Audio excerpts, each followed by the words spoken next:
Choose a complete dinner from a dinner menu that allows a customer to choose from 2 salads, 3 entrees, and 2 desserts.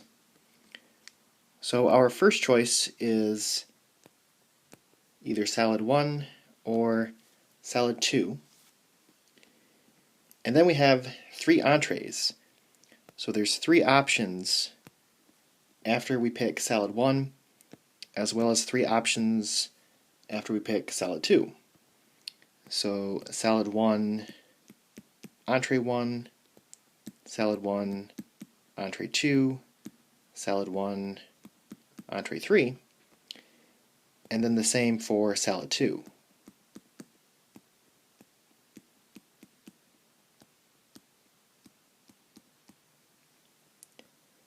And then we have a choice of 2 desserts. So from each of these branches, we have 2 options.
So these are the 12 total outcomes.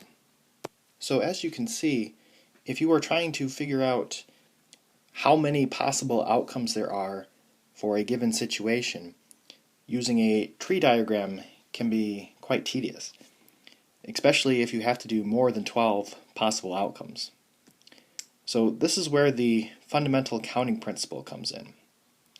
And this says if you can choose one item from a group of X items and a second item from a group of Y items, then the total number of 2 item choices is X times Y. So you just need to multiply together the number of choices for each group.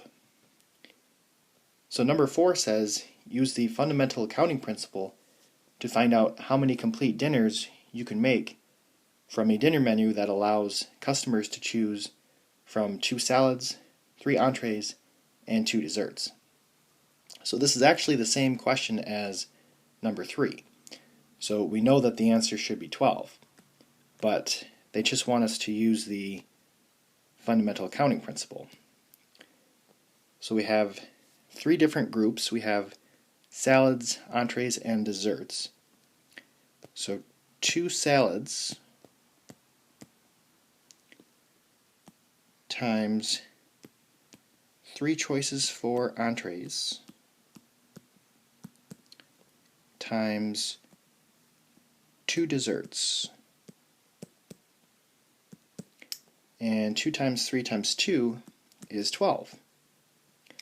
So that takes a lot less time than having to map out the entire tree diagram.